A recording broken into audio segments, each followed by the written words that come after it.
crank organs are huge. They're the size of a player piano. And the ones that come from Chile, which are about this size, but they use percussion like we do. And the songs that are used are songs that are played all over Latin America. They're not just Mexican, they're not just Cuban, they're not just Puerto Rican. And it's one of those things where if you're, if you see a novel of music from the world, this is the type of music to get involved in for Latin America, because it's a common denominator for all musical traditions in Latin America. You don't see it much in the United States because this instrument, the crank organ, is a fussy thing. They're kind of expensive, they're difficult to program music for. You never know, when something weird's going to happen. Squirrels come out and they beg for peanuts, and there's all sorts of weird things that happen. That last one was called chamego. It's a Brazilian, what's called forró.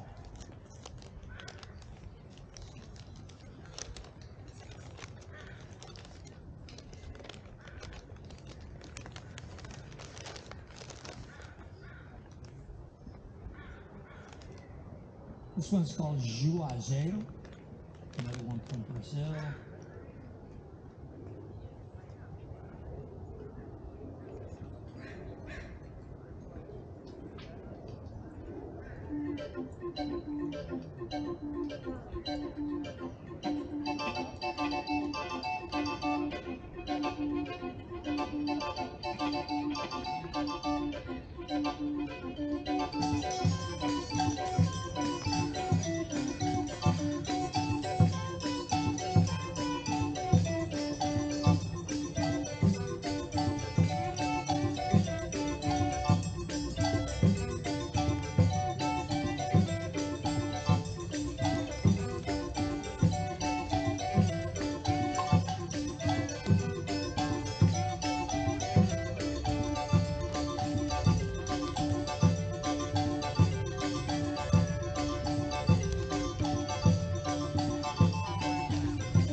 Juazeiro, whoa!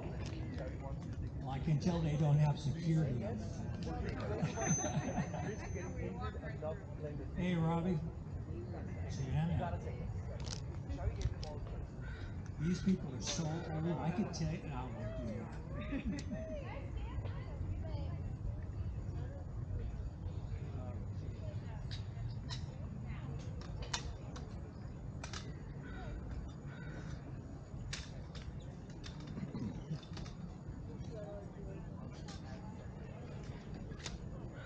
These songs are all in the genre.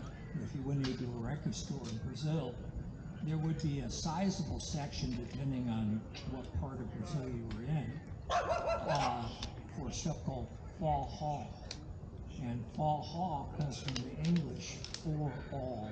It was a music that was invented with part Irish instruments like fiddle and snare drum, and then West African instruments like the tantan, and the center of many orchestras was either a crank organ like this or an accordion. Harmonica as well was used. So the forró comes from the English for all.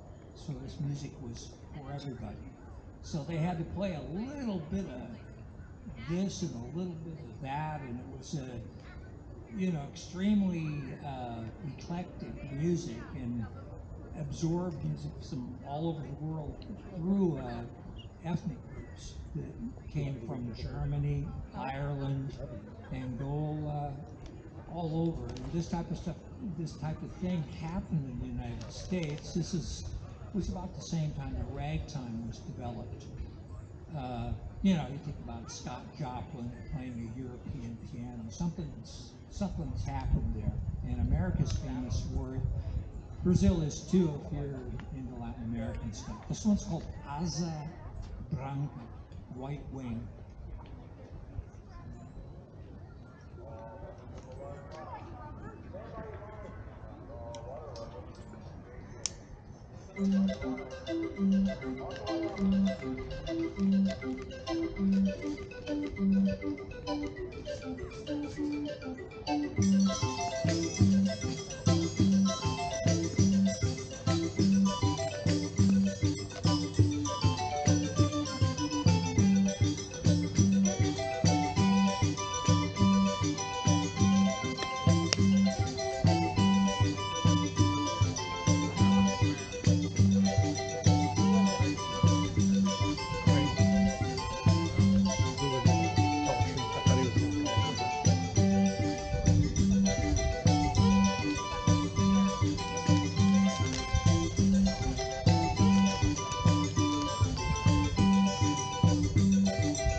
Another forró, another bayao. There's so many bayao that we as a group have to number them, because it's like having swing number 1, swing number 2, swing number 3.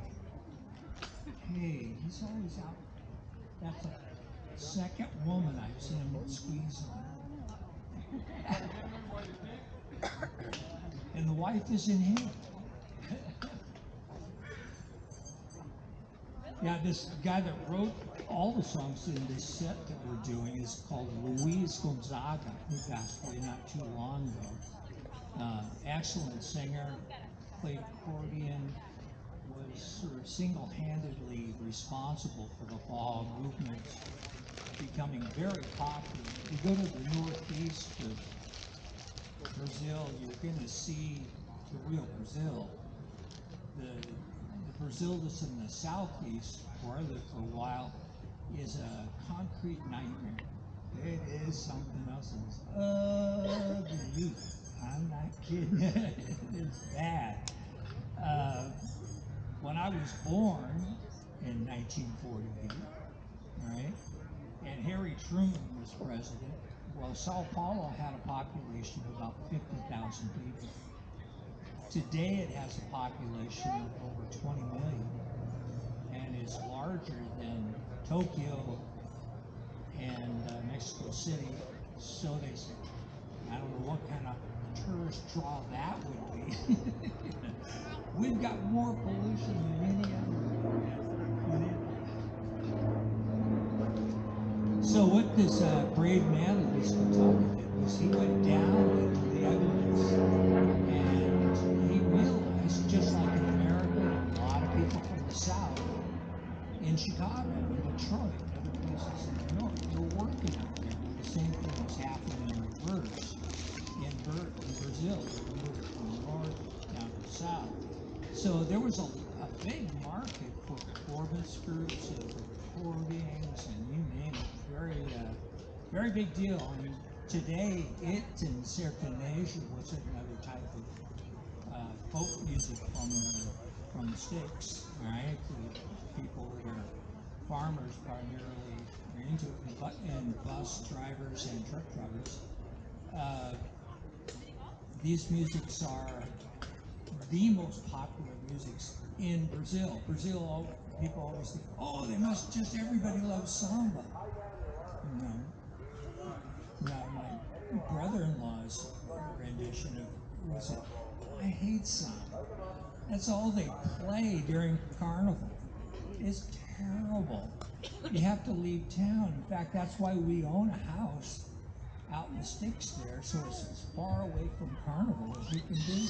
You know, a lot of people are that way about it, just adamant. This is not the music for us, and we're going to even invest in an safe house out in the middle of the forest, right?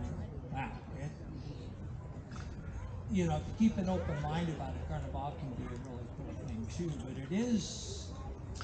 it's a funny holiday. I don't think I've ever seen it done in another country where they actually do a head count on how many people got killed so far. Right? You're going to Fat Tuesday, right? We call it in English. And you know, on Sunday they're going, there's been 34 people in Rio de Janeiro and 42 in Sao Paulo. People have been killed. The police are ahead. It is like, gee, gotta be kidding. They can't beat them at football, so they're gonna make up funny statistics.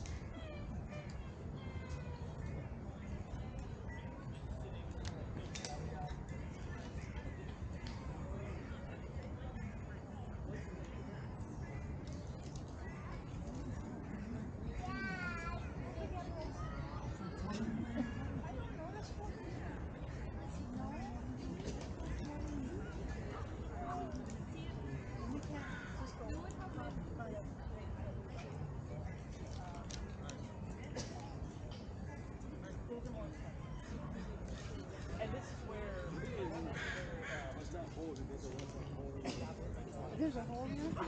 Oh, wow. Oh, wow, thank you.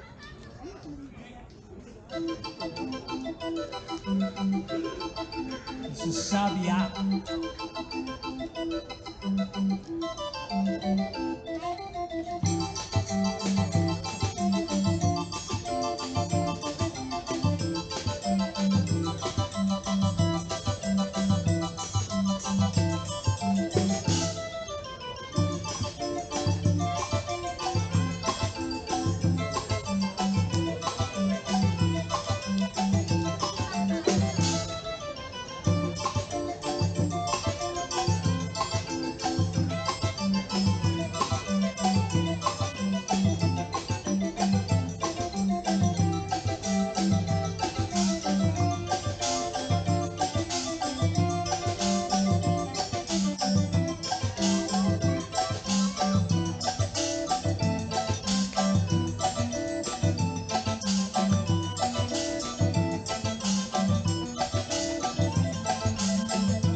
Not at all.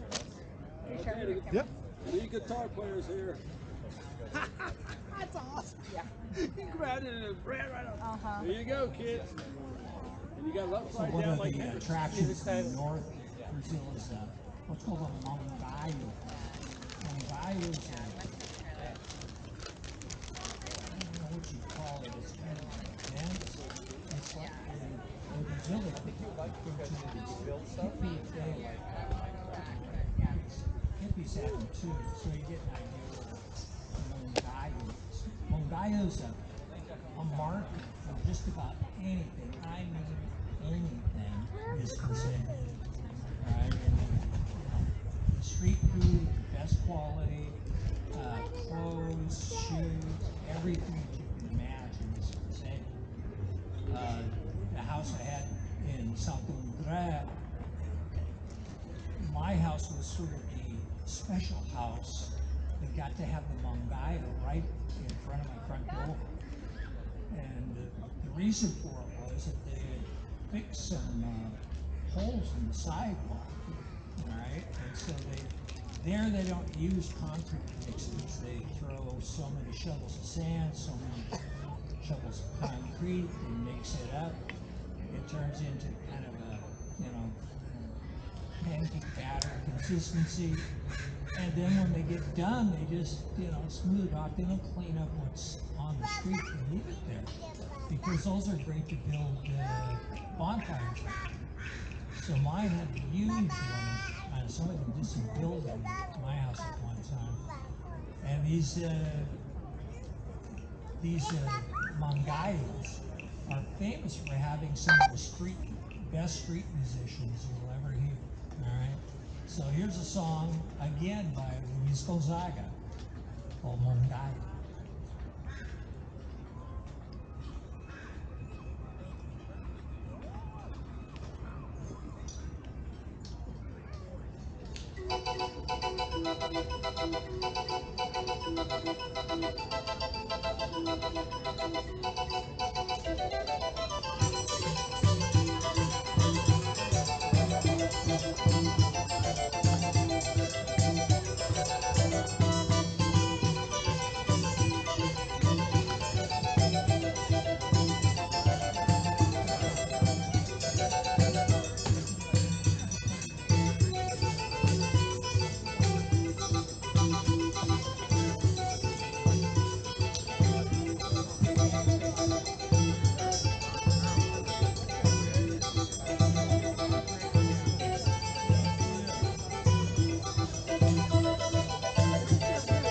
Let's hear it for Joe. That's why we bring it.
forró, right?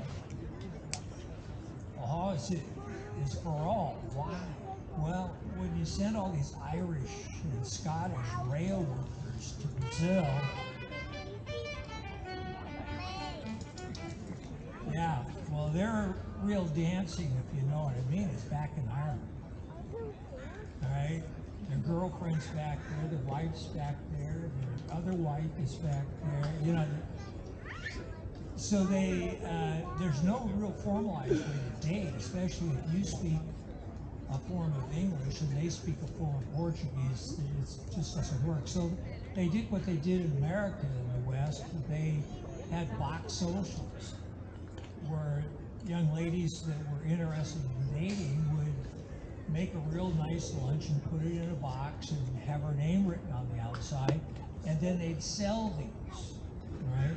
And whoever bought them got to, you know, eat lunch with this attractive girl, and we're gonna find out how well she cooks too, right? So it's one of those kind of things.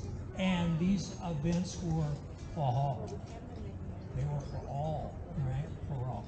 There's hundreds and hundreds, probably thousands of words from English in the Portuguese language. And likewise, there's you know, a lot of Portuguese words in American English as well. So it's again one of those forms of miscegenation musically, where the mixture of African musics from basically African musics from Brazil are mixed with basically what are European musics from the United States. Now it's become much more complicated. Some of the best jazz groups you'll hear are from Brazil, and a lot of really good Brazilian groups in the United States are made up principally of people that are not from Brazil. So it's like it was back in the days when immigrants were coming in, you know, by the boxload, and it was inevitable that there would be a cultural fusion, and the result of it would be a brand new culture. All right, let's go. Excuse me when my teacher is showing.